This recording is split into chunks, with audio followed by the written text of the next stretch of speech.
Voilà, on n'a pas subventionné ni Johnny Hallyday ni Céline Dion. Et alors le rap, je te dis pas, c'est un truc de sauvage. Je m'appelle Jean-Michel Gremillet, voilà. Toute ma vie, j'ai accompagné des artistes, c'était mon boulot. Je les ai produits, puis après j'ai dirigé des théâtres, pour dire les choses très vite. Et le hasard a fait que je suis tombé dans la marmite des prisons il y a presque 40 ans maintenant, mais par un hasard total. Contrairement à beaucoup de gens qui interviennent dans les prisons, qui ont eu une histoire personnelle avec ça, soit qu'ils y sont passés eux-mêmes, soit qu'ils ont eu un frère, un père. Non, moi, c'est pas du tout mon cas. D'ailleurs, je crois qu'au bout de 40 ans, je commence à très bien connaître la mécanique, cet univers. Je dois rester prudent dans mon avis, je le dis souvent, parce que je n'y ai jamais dormi encore en prison. Ah, ça, c'est une question qui a traversé ma vie professionnelle et qui a traversé ma vie tout court. C'est vrai que c'est une histoire à laquelle les gens ne réfléchissent pas assez de mon point de vue. Enfin, heureusement, certains le font quand même. Par exemple, quand quelqu'un est dans un état de pauvreté, de précarité, la réaction qu'on a souvent, pour ceux qui sont chargés d'accompagner, de compenser ces situations de difficulté sociale, on pense toujours au fait qu'il faut un toit pour dormir. Je suis d'accord avec ça. Et qu'il faut une assiette avec quelque chose dedans, je suis d'accord avec ça aussi. Mais par contre, le fait d'avoir dans le quotidien, au même titre qu'un toit, une assiette, d'avoir dans le quotidien un partage avec un espace de sensibilité, avec la beauté, avec un B majuscule, au sens où on l'employait au siècle des Lumières, cette histoire-là, cette traversée quotidienne de quelque chose de sensible est aussi importante que de manger et de dormir à l'abri. C'est au moins si important, et c'est ça qui va permettre à un individu de retrouver la dignité s'il l'a perdue dans cet état-là, par exemple. C'est ça qui va permettre à un individu de retrouver son estime de soi, de retrouver quelque chose qui ressemblera à une vie qui se construit réellement. Donc il faut manger, il faut dormir, oui, mais il faut aussi savoir que la beauté est essentielle. Voilà, c'est ça la culture. Alors après, la culture, il y a un autre sens aussi, mais ça c'est un sens à la fois plus subtil, plus second, mais tout aussi essentiel, c'est que des cultures, la culture c'est ce qui constitue un être humain, et d'un être humain à un autre, on n'a pas les mêmes cultures, soit parce qu'on ne vient pas des mêmes pays, soit parce qu'on ne vient pas du même endroit socialement, soit parce qu'on ne vient pas de la même histoire, et la rencontre de ces cultures-là, c'est ce qui enrichit aussi l'être humain, c'est ce qui fait que chacun peut enrichir l'autre, quelle que soit la culture de l'un et quelle que soit la culture de l'autre. Voilà, c'est aussi ça le sens du mot culture.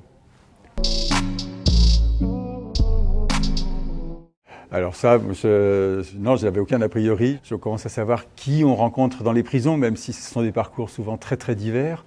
Mais la prison, c'est un accident de l'histoire. C'est un endroit où la société met des gens parce qu'elle a peur qu'ils soient dangereux pour elle, ou parce qu'on pense que quand quelqu'un a fait une faute au regard de la loi, il faut absolument le punir. Alors que les députés, il y a 2 ou 3 ans en France, ont interdit à un citoyen de donner une fessée à son propre enfant. Donc voilà. Donc la prison, c'est un truc complètement aberrant, puisque nous sommes la seule espèce animale sur cette planète à mettre nos propres congénères dans des cages. Ça ne viendrait pas à l'idée d'un chien de mettre un autre chien dans une cage ou un éléphant. Voilà. Donc il n'y a que les êtres humains qui sont capables de produire cette chose absolument insensée. Donc le regard que j'ai sur le détenu, c'est juste quelqu'un effectivement qui souvent a eu un parcours difficile et puis qui, pour une raison qui est souvent très difficile à définir, a commis un acte, alors qu'un autre qui était dans la même situation difficile, lui ne l'a pas commis. Donc il y en a un que je retrouve en prison, pas l'autre. Et souvent, les parcours sont exactement les mêmes. Et qu'est-ce qui fait ce passage à l'acte, quel que soit l'acte, j'insiste, c'est parfois quelque chose de très très difficile à définir. Voilà. Donc non, j'avais aucun a priori. Et si j'y suis allé, et si j'y vais avec autant d'engagement depuis presque 40 ans, c'est sans doute que je n'avais pas de regard négatif. Probablement, en tout cas. Non, c'est des gens à qui il faut donner la main, mais comme je donne la main à des gens qui sont dehors sur d'autres difficultés sociales. Alors c'est plutôt accompagner une association qui rentre dans un champ d'utilité extrême par rapport à ce que ça signifie justement d'accompagner des gens qui sont en prison ou des gens qui sortent de prison, puisque la sortie de la prison c'est souvent un acte difficile pour la personne qui sort, bien que ça soit une bonne nouvelle a priori, et qu'il faut souvent un accompagnement.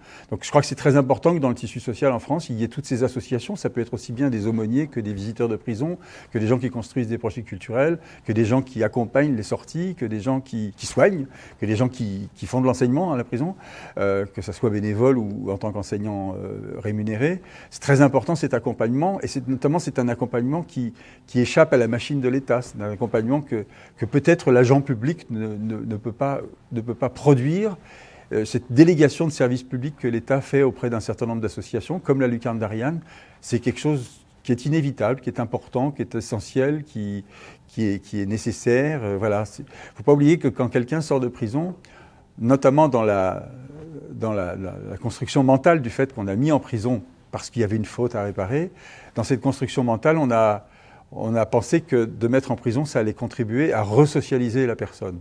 Or, la première chose qu'on fait quand on met quelqu'un en prison, c'est de le désocialiser totalement. Donc c'est une aberration incroyable. Et il n'y a que des gens avec un regard un petit peu avisé, comme les bénévoles de l'association La Lucarne d'Ariane, et même ceux qui y travaillent. Il n'y a que ces gens-là qui, à mon avis, peuvent avoir un regard un peu constructif sur cette histoire. Resocialiser. Ben justement, c'est de reprendre pied avec une réalité, essayer de faire en sorte de ne pas appartenir à cette statistique sordide que 2 personnes sur 3 qui sortent de prison y retourneront dans les 5 ans de leur sortie. Essayer d'échapper à cette spirale infernale, parce que quand même, franchement, même en prison, c'est quand même pas une vie. Je fais un petit commentaire. La prison, c'est un service public, comme l'hôpital, comme l'école, comme l'autobus.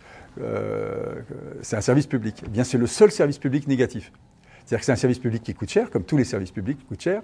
Mais normalement, un service public, enfin, on peut ne pas être très content des transports en commun, ne pas être très content de l'école, de l'hôpital. Mais par contre, c'est sûr qu'on n'est jamais content du service public produit par la prison. Puisque ça, à partir du moment où on fait ce constat que 2 personnes sur 3 retourneront en prison, c'est que forcément, il y a quelque chose qui ne va pas dans la construction de ce service public. Donc la comparaison que je peux prendre, c'est qu'effectivement, quand un médecin y reçoit 3 patients, c'est comme s'il y en avait 2 qui mouraient aussitôt. Là, il ne meurt pas, quand on retourne en prison, on ne meurt pas, mais néanmoins, c'est comme une petite mort, en quelque sorte, de retourner. Alors, je connais Lou Anaya depuis un certain temps, je savais quel était son projet, c'est comme ça que je me suis retrouvé dans une situation un peu de parrainage, parce qu'elle me l'a demandé. Hein. Je ne suis pas arrivé avec ma veste en cuir en disant je vais être ton parrain. Mais la Lucarne d'Ariane fait partie de cette chaîne d'associations indispensables à cet accompagnement dont je parlais tout à l'heure, l'accompagnement de ceux qui sortent avec toute cette difficulté-là, de se resocialiser alors que la prison était censée l'avoir fait, mais qu'elle fait exactement le contraire. Donc la Lucarne d'Ariane apporte ce possible-là qui n'existe nulle part ailleurs. Ah, eh bien ils n'ont pas hésité parce que c'est toute la société qui est concernée. La société, elle est aberrante. Elle dit, voilà, celui-là, il a fauté. Faut le mettre en prison, ou alors il est dangereux pour moi, il ou elle, il est dangereux pour moi, donc mettez-le en prison. Et quand elle pense ça, la société, on dirait qu'elle pense que la personne ne sortira jamais.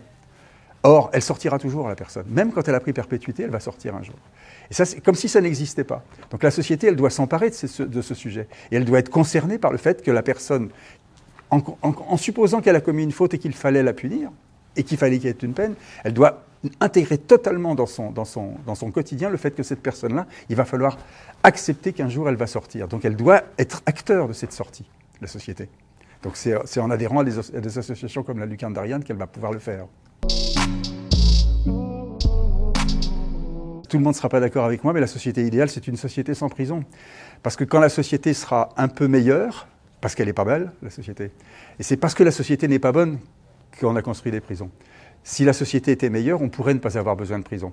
Marguerite Duras, elle a dit un jour, « Laissez tous les assassins en liberté, ne serait-ce que pour nous habituer à vivre ensemble. » Ça, je pense que c'est une phrase extrêmement volontariste, sans doute une grande utopie, mais une utopie, c'est juste quelque chose qui reste à réaliser, c'est pas quelque chose d'irréalisable. Hein. C'est Théodore Monod qui a dit ça.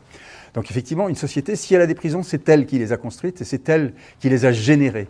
Donc la société doit vraiment s'interroger sur son fonctionnement et peut-être qu'un jour, on n'aura plus besoin de prison.